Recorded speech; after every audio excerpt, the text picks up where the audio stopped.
Brought to you by V-Guard, co-powered by Sensodyne and Vimal. ಬಾಯಲ್ಲಿ ಹೇಳಿ ಕೇಸರಿ. Associate sponsor Ultratech Cement. ಇನ್ನು ಪ್ರಜ್ವಲ್ ರೇವಣ್ಣ ಲೈಂಗಿಕ ದೌರ್ಜನ್ಯ ಹಗರಣಕ್ಕೆ ಸಂಬಂಧಪಟ್ಟ ಹಾಗಿನ ಆರೋಪ ಇದೆಯಲ್ಲ, ಇದು ಹಾಸನದ ಸಂಸದರ ನಿವಾಸದಲ್ಲೇ ನಡೆದಿರುವಂತ ನೀಚ ಕೃತ್ಯನ. ಆಮೇಲೆ ಹಾಸನ ಮಂದಿಗೆಲ್ಲ ಗೊತ್ತಿರುತ್ತೆ ಅಂತ ಅಂದ್ರೆ ಡಿ.ಕೆ. ಸುರೇಶ್ ಅವ್ರು ಕೊಟ್ಟಿರುವಂತ ಹೇಳಿಕೆ ಸಂದರ್ಭದಲ್ಲಿ ಒಂದು ಗೊತ್ತಾಗ್ತಾ ಇರೋದ್ರೆ ಹಾಸನ SP ಕಚೇರಿ ಪಕ್ಕನೇ, ನಾನು ಮೊದಲ ಹಾಸನ ಮಂದಿಗೆಲ್ಲ ಗೊತ್ತಿರುತ್ತೆ, ಪಕ್ಕದಲ್ಲೇ ಸಂಸದರ ನಿವಾಸ ಇದೆ. ಆಮೇಲೆ ಅದು ಸರ್ಕಾರದಿಂದನೇ ಕಟ್ಟಿಸಲಾಗಿರುವಂತ ಸಂಸದರ ನಿವಾಸ. ಇದು ಇಲ್ಲಿ ವೆರಿ ಇಂಪಾರ್ಟೆಂಟ್. ಸರ್ಕಾರದ ಕಡೆಯಿಂದನೇ ಕಟ್ಟಿಸಲಾಗಿರುವಂತ ನಿವಾಸ ಇದು. ಮಾಜಿ ಪ್ರಧಾನಿ ದೇವೇಗೌಡರು ಹಾಸನದ ಸಂಸದರಾಗಿದ್ದಂತ ಸಂದರ್ಭದಲ್ಲಿ ಮಾಜಿ ಪ್ರಧಾನಿಗಾಗಿ ಸರ್ಕಾರದಿಂದ ಈ ಕಟ್ಟಡವನ್ನ ಮಂಜೂರು ಮಾಡಲಾಗಿತ್ತು. 2019ರಲ್ಲಿ ಸಂಸದರ ನಿವಾಸ ಇರುವಂತಹ ಕಟ್ಟಡವನ್ನ ನಿರ್ಮಾಣ ಮಾಡಲಾಗಿದೆ. ಹಾಸನ ಜಿಲ್ಲೆಯಲ್ಲಿ ದೇವೇಗೌಡರ ವಾಸ್ತವ್ಯಕ್ಕಾಗಿ ನಿರ್ಮಾಣ ಮಾಡಲಾಗಿರುವಂತಹ ಒಂದು ಕಟ್ಟಡ ಇದು.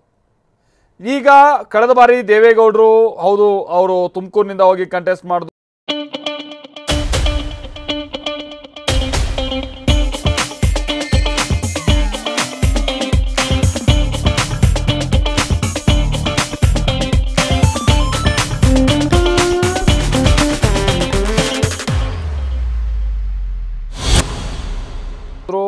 ಅದಾದ ನಂತರ ಏನೇನಾಯ್ತು ಅಂತ ಗೊತ್ತಿರುವಂತ ಸಂಗತಿನೇ. ಬಟ್ ಪ್ರಜ್ವಲ್ ರೇವಣ್ಣ ಅವರು ಹಾಸನದಿಂದ ಕಂಟೆಸ್ಟ್ ಮಾಡಿದ್ರು, ಅಲ್ಲಿ ಗೆದ್ರು.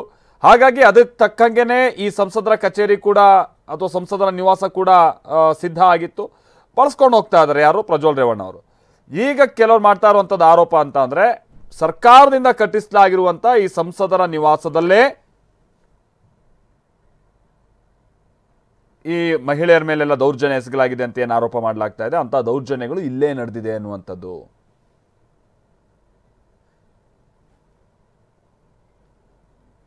ನಿನ್ನೆ ಡಿ.ಕೆ. ಸುರೇಶ್ ಕೂಡ ಇದಕ್ಕೆ ಸಂಬಂಧಪಟ್ಟಂಗೆ ಕೆಲ ಆರೋಪಗಳನ್ನ ಮಾಡಿದ್ರು.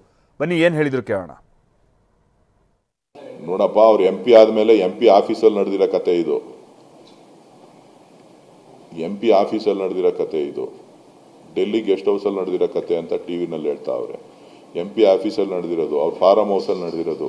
ಇದು MP ಆದಮೇಲೆ ಅವರು ಹಾಸನ ಜಿಲ್ಲೆಯಲ್ಲಿ ಸಕ್ರಿಯವಾಗಿ, ನನಗೆ ಗೊತ್ತಿಲ್ಲ ಅದೆಲ್ಲ, ನಾನು ಎನ್ಕ್ವೈರಿ ಆಫೀಸರಾ ಅಲ್ಲಪ್ಪ. ನಾನು ನಿಜ ಹೇಳ್ತೀನಿ ಅಂತಂದ್ರೆ ನಾನು ಒಂದೇ ಒಂದು ವಿಡಿಯೋನ 2 ವಿಡಿಯೋನ ಒಂದು ವಾಟ್ಸಪ್ಪಲ್ಲಿ ಬಂದಿದ್ದು, ಒಂದೋ ನಾಟ್ ಈವನ್ 2 ಮಿನಿಟ್ಸು ನೋಡಕ್ಕೆ ನನ್ನ ಕೈಲಿ ಅಸಹ್ಯ ಅನಿಸ್ತು. ಆ ತಾಯಿ ವಯಸ್ಸಾದವ್ರನ್ನ ನಡ್ಸ್ಕೊಂಡಿರುವಂಥ ರೀತಿ ಇದೆಯಲ್ಲ, ಒಬ್ಬ ಹುಡುಗ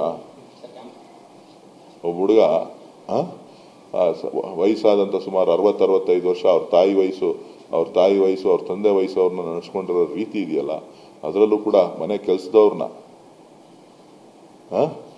ಯಾವ ಮಂಜುನಾಥ್ ನಮ್ಮ ಪ್ರತಿನಿಧಿ ಇದಕ್ಕೆ ಸಂಬಂಧಪಟ್ಟಂಗೆ ಮತ್ತಷ್ಟು ಡೀಟೇಲ್ಸ್ ಅನ್ನ ಕೊಡ್ತಾರೆ. ಮಂಜುನಾಥ್, ಹೌದು, ಈಗ ಕೊಟ್ಟಿರುವಂತಹ ದೂರನ್ನ ಆಧರಿಸಿ ಸ್ಥಳ ಮಹಾಜರೆಲ್ಲ ಮಾಡ್ಬೇಕಂತ ಪ್ರಕ್ರಿಯೆಗಳಾಗುತ್ತವೆ.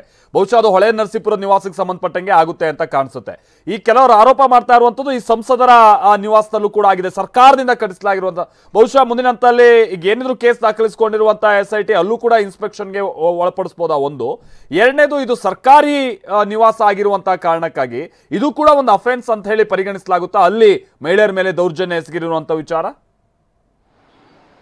2 ವ್ಯಾಕ್ಸಿನ್ ಉಚಿತವಾಗಿ ಕೊಟ್ಟು ಮೇಕ್ ಇನ್ ಇಂಡಿಯಾದಲ್ಲಿ ನಮ್ಮ ದೇಶದಲ್ಲೇ ವಿಡಿಯೋಗಳು ವೈರಲ್ ಆಗಿದ್ದಾವೆ. ಅದು ಹಾಸನದ ಸಂಸದರಾಗಿರ್ತಕ್ಕಂಥ ಪ್ರಜ್ವಲ್ ರೇವಣ್ಣ ಅಂತಕ್ಕಂಥ ಆರೋಪ ಕೂಡ ಕೇಳಿ ಬರ್ತಾ ಇದೆ. ಸೊ ಈ ಪ್ರಕರಣಕ್ಕೆ ಸಂಬಂಧಪಟ್ಟಾಗ ಈಗಾಗಲೇ SIT ತನಿಖೆಯನ್ನು ಕೂಡ ನಡೆಸ್ತಾ ಇದೆ. 2 ಹಂತದಲ್ಲಿ ತನಿಖೆ ನಡೀತದೆ. ಒಂದು ಕಡೆ ಹೊಳೆ ನರಸೀಪುರದಲ್ಲಿ ಏನು ಹಾಲಿ ಶಾಸಕರಾಗಿರ್ತಕ್ಕಂಥ ಏನು ರೇವಣ್ಣ ಹಾಗೆ ಅವರ ಪುತ್ರ ಪ್ರಜ್ವಲ್ ರೇವಣ್ಣರ ಮೇಲೆ ಕೇಸ್ ದಾಖಲಾಗಿದೆ, ಅದು ಒಂದು ಕಡೆ ತನಿಖೆ ಆದರೆ, ರಾಜ್ಯಾದ್ಯಂತ ಒಂದಷ್ಟು ವಿಡಿಯೋಗಳು ಏನು ವೈರಲ್ ಆಗಿದೆ ಅದ್ರ ಕೂಡ ತನಿಖೆ ಕೂಡ ನಡೀತಾ ಇದೆ. ಈಗ ವೈರಲ್ ಆಗಿರ್ತಕ್ಕಂಥ ವಿಡಿಯೋಗಳೆಲ್ಲವೂ ಕೂಡ ಬಹುತೇಕ ಹಾಸನದ MP ನಿವಾಸದಲ್ಲಿ ಆಗಿರ್ತಕ್ಕಂಥ ವಿಡಿಯೋಗಳು ಅಂತಕ್ಕಂಥ ಆರೋಪ ಏನು ಕೇಳಿ ಬರ್ತಾ ಇದೆ.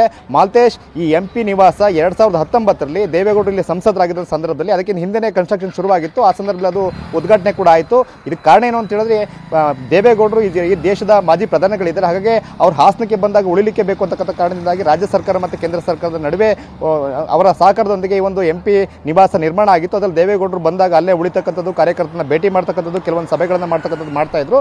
ನಂತರ 2019ರಲ್ಲಿ ದೇವೇಗೌಡರ ಬದಲಾಗಿ ಹಾಸನ ಹಾಸನ ಲೋಕಸಭಾ ಕ್ಷೇತ್ರದ ಪ್ರಜ್ವಲ್ ರೇವಣ್ಣ ಆಯ್ಕೆ ಆಗ್ತಾರೆ. ಅವರ ಆಯ್ಕೆ ಆದ ನಂತರ ಅದು ಪ್ರಜ್ವಲ್ ರೇವಣ್ಣ ಬಳಕೆ ಮಾಡಲಿಕ್ಕೆ ಶುರು ಮಾಡ್ತಾರೆ. ಈಗಲೂ ಕೂಡ ದೇವೇಗೌಡರು ಬಂದರೆ ಅದೇ ನಿವಾಸದಲ್ಲಿ ಉಳ್ಕೊಳ್ತಾರೆ. ಆದರೆ ಅಧಿಕೃತವಾಗಿ ಅದು ಸಂಸದರ ನಿವಾಸನ ಕಾರಣಕ್ಕೋಸ್ಕರ ಪ್ರಜ್ವಲ್ ರೇವಣ್ಣ ಅವರು ವಾಸ್ತವ್ಯ ಮಾಡ್ತಾರೆ. ಅದು ಇವಾಗೇನು ವಿಡಿಯೋಗಳು ವೈರಲ್ ಆಗಿದ್ದಾವೆ ಆ ವಿಡಿಯೋಗಳೆಲ್ಲವೂ ಕೂಡ ಬಹುತೇಕ ಅದೇ ನಿವಾಸದಲ್ಲಿ ಏನು ರೆಕಾರ್ಡ್ ಆಗಿರ್ತಕ್ಕಂಥ ಆರೋಪ ಏನು ಕೇಳಿ ಬರ್ತದೆ ಇದೆಲ್ಲವೂ ಕೂಡ ತನಿಖೆಯಿಂದ ಸಾಬೀತಾಗಬೇಕಾಗುತ್ತೆ. ಆದರೆ ನಿಜವಾಗ್ಲೂ ಕೂಡ ಒಂದು heart of the area, Hassan ನಗರದ ಹಾರ್ಟ್ ಆಫ್ ದಿ ಏರಿಯಾ, ಆ ಕಾಂಪೌಂಡು MP ನಿವಾಸದ ಕಾಂಪೌಂಡು ಇನ್ನೊಂದು ಭಾಗಕ್ಕೆ SP ಕಚೇರಿ ಬರುತ್ತೆ. ಅಂದರೆ ಅಂಥ ಹಾರ್ಟ್ ಆಫ್ ದಿ ಏರಿಯಾದಲ್ಲಿ ಇರ್ತಕ್ಕಂಥದ್ದು ಒಂದು ವ್ಯವಸ್ಥಿತವಾಗಿರ್ತಕ್ಕಂಥ ಕಟ್ಟಡವನ್ನು ದೇವೇಗೌಡರಿಗಾಗಿ ಕಟ್ಟಲಾಗಿದೆ. ನೆಲಾಂತಸ್ತಿನಲ್ಲಿ ಎರಡು ಕೊಠಡಿಗಳು, ಮೇಲಂತಸ್ತಿನಲ್ಲಿ 2 ಕೊಠಡಿಗಳು ಇರ್ತಕ್ಕಂಥ ಒಂದು ಸುಸಜ್ಜಿತವಾಗಿರ್ತಕ್ಕಂಥ ಕಟ್ಟಡ ಇದು. ದೇವೇಗೌಡರು ಇಲ್ಲಿ ವಾಸ ಮಾಡಬೇಕು ಅನ್ನೋ ಕಾರಣಕ್ಕಾಗಿಯೇ ಆ ಒಂದು ಸಣ್ಣ ಕಟ್ಟಡಕ್ಕೆ ಲಿಫ್ಟನ್ನು ಕೂಡ ಅಳವಡಿಸಲಾಗಿತ್ತು. ಅಂದರೆ ಅಷ್ಟೊಂದು ಸುಸಜ್ಜಿತವಾಗಿ ದೇವೇಗೌಡರಿಗಾಗಿ ಒಂದು ಪ್ಲಾನ್ ಮಾಡಿ ಒಂದು ಏನು ಸರ್ಕಾರಿ ನಿವಾಸವನ್ನು ಕಟ್ಟಲಾಗಿತ್ತು. ಅದರ ನಂತರ ಬದಲಾದ ಸನ್ನಿವೇಶದಲ್ಲಿ ಸಂಸದರಾಗಿ ಪ್ರಜ್ವಲ್ ರೇವಣ್ಣ ಆಯ್ಕೆ ಆಗ್ತಾರೆ. ಅಲ್ಲಿ ಅವರು ವಾಸ ಮಾಡಲಿಕ್ಕೆ ಶುರು ಮಾಡ್ತಾರೆ. ಇತ್ತೀಚೆಗೆ ಚುನಾವಣೆ ನಡೆದಂಥ 4-5 ತಿಂಗಳಿಂದ ನಿರಂತರವಾಗಿ ಪ್ರಜ್ವಲ್ ರೇವಣ್ಣ ಅಲ್ಲೇ ವಾಸ ಮಾಡ್ತಿರ್ತಾರೆ. ಸೊ ಇಂಥ ಒಂದು ಸರ್ಕಾರದ ಅನುದಾನದಿಂದ ನಿರ್ಮಾಣ ಆಗಿರ್ತಕ್ಕಂಥ ಈ ಒಂದು ಸರ್ಕಾರದ ನಿವಾಸದಲ್ಲಿ ಅಂಥ ವಿಡಿಯೋಗಳು ರೆಕಾರ್ಡ್ ಆಗಿದ್ದರೆ ಖಂಡಿತವಾಗಲೂ ಕೂಡ ಅದೊಂದು ದುರ್ಬಳಕೆ ಆಗುತ್ತೆ. ಸರ್ಕಾರಿ ನಿವಾಸವನ್ನು ದುರ್ಬಳಕೆ ಮಾಡ್ಕೊಂಡಿದ್ದಾರೆ ಅಂತಕ್ಕಂಥ ಅದು ಕೂಡ ಒಂದು ಅಫೆನ್ಸ್ ಆಗುತ್ತೆ. ಸೊ ಹಾಗಾಗಿ ಆ ಆ್ಯಂಗಲ್ ಕೂಡ SIT ತನಿಖೆ ಮಾಡಬಹುದಾಗಿರ್ತಕ್ಕಂಥ ಎಲ್ಲ ಸಾಧ್ಯತೆಗಳು ಇದಾವೆ. Maltesh, thank you Manjunath. Brought to you by Vigor, co-powered by Sensodyne and Vimal. ಬಾಯಲ್ಲಿ ಹೇಳಿ ಕೇಸರಿ. Associate sponsor Ultratech Cement.